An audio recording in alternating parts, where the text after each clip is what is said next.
In the heart of England, amidst the turmoil of the Tudor dynasty, a future queen was born. Her name was Elizabeth, and her story would become one of the most remarkable in history. Born in 1533 to King Henry VIII and his second wife, Anne Boleyn. Elizabeth's early life was anything but a fairy tale. When she was not yet 3 years old, her mother was executed, and Elizabeth was declared illegitimate. Stripped of her title as princess, she was cast into the shadows of the royal court, her future uncertain. She grew up in a world of political intrigue and religious conflict. Her childhood was spent in various royal households, often separated from her father. Despite the instability, Elizabeth received a superb education. She was a gifted student, fluent in multiple languages, including Latin, Greek, French, and Italian. She studied history, philosophy, and theology, developing a sharp intellect and a keen understanding of governance. This education would prove to be her greatest asset, forging the mind of a queen long before she ever wore a crown. Her younger brother, Edward VI, inherited the throne after their father's death. A fervent Protestant, his reign pushed England further away from Catholicism. But Edward's time as king was short. Upon his death, their older sister, Mary, a devout Catholic, ascended to the throne. Mary's reign was a time of great peril for Elizabeth. As a Protestant and the next in line to the throne, she was a natural focus for those who opposed Mary's rule. Accused of plotting against her sister, Elizabeth was imprisoned in the Tower of London. Each day, she lived with the fear that she might face the same fate as her mother. Yet, through cunning, patience, and a measure of luck, she survived. She learned to be cautious, to choose her words carefully, and to trust very few. These were harsh lessons, but they shaped her into the pragmatic and resilient leader she was destined to become. In 1558, Queen Mary died, and at the age of 25, Elizabeth's life changed forever. A messenger arrived, bringing news that she was now Queen of England. Legend has it that she was sitting under an oak tree when she heard the news, and she fell to her knees quoting a verse from the Psalms in Latin. "This is the Lord's doing. It is marvelous in our eyes." The young woman who had been declared illegitimate and lived in constant danger was now the ruler of a divided and troubled kingdom. England was in a fragile state. The country was financially weak, religiously divided between Catholics and Protestants, and threatened by powerful neighbors like Spain and France.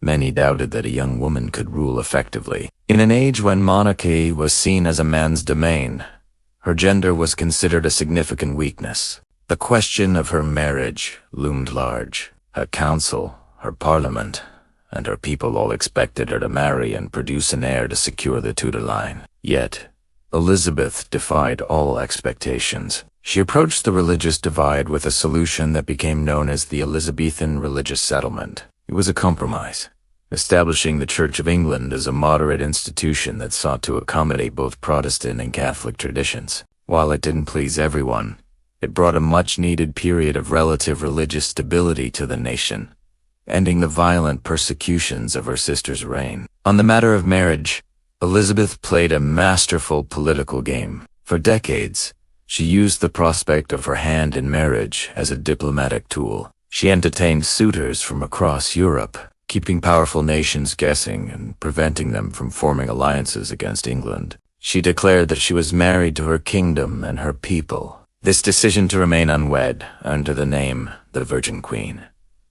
It was a powerful image, one of a ruler who put her duty to her country above her personal desires. It allowed her to retain her independence and authority, ensuring that no foreign prince could claim control over England through marriage. Her reign was not without its challenges. The most significant threat came from her cousin, Mary, Queen of Scots. As a Catholic with a strong claim to the English throne, Mary became a figurehead for numerous plots to depose Elizabeth. For nearly 2 decades, Elizabeth kept Mary under house arrest in England. It was a difficult and dangerous situation. Finally, after irrefutable evidence of Mary's involvement in a plot to assassinate her, Elizabeth reluctantly signed her cousin's death warrant. It was a decision that weighed heavily on her, but one she felt was necessary for the security of her realm. The greatest military challenge of her reign came in 1588. King Philip II of Spain, a staunch Catholic and Elizabeth's former brother-in-law, launched the Spanish Armada. It was a massive fleet of ships sent to invade England and overthrow the Protestant Queen. England was the underdog, its small navy facing the most powerful maritime force in the world. As the Armada approached, Elizabeth traveled to Tilbury to address her troops. In a moment that has become legendary, she delivered one of the most famous speeches in English history. Dressed in armor, she told her soldiers, "I know I have the body of a weak and feeble woman, but I have the heart and stomach of a king, and of a king of England too." Her words inspired a nation, a combination of English naval skill and severe weather, which the English called the Protestant wind, defeated the Armada. The victory was a turning point. It secured England's independence, boosted national pride, and established England as a formidable naval power. Elizabeth's reign, which lasted for 44 years, is now known as the Elizabethan Age. It was a golden era of exploration, culture, and national identity. Figures like Sir Francis Drake and Sir Walter Raleigh sailed the globe, expanding England's influence in trade. At home, the arts flourished. The period gave rise to a literary renaissance, with playwrights like Christopher Marlowe and, most famously, William Shakespeare, whose works would define English literature for centuries to come. The Queen herself was a great patron of the arts, and her court was a vibrant center of culture, fashion, and intellectual life. As Elizabeth grew older, the nation prospered. She had transformed England from a divided, deridden country into a confident and powerful state. She had navigated treacherous political waters, faced down threats from both within and without, and earned the love and respect of her people, who affectionately called her Good Queen Bess. She was a complex figure at times, indecisive, vain, and temperamental, but also intelligent, courageous, and deeply devoted to her country. In the early spring of 1603, the great Queen's long reign came to a close. At the age of 69, Elizabeth I died peacefully at Richmond Palace. She had never named an heir, but it was understood that the throne would pass to James VI of Scotland, the son of her old rival, married Queen of Scots. With her death, the Tudor dynasty ended.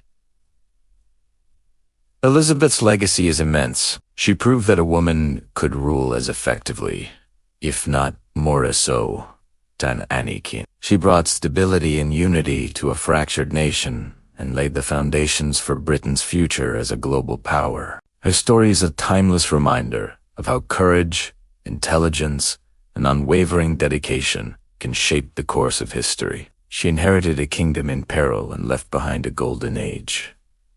ElizabethI was not just a monarch. She was the architect of an era, a queen who truly embodied the spirit of her nation. Thank you for joining me on this journey back in time. If you enjoyed this story, please consider liking and subscribing for more tales from history.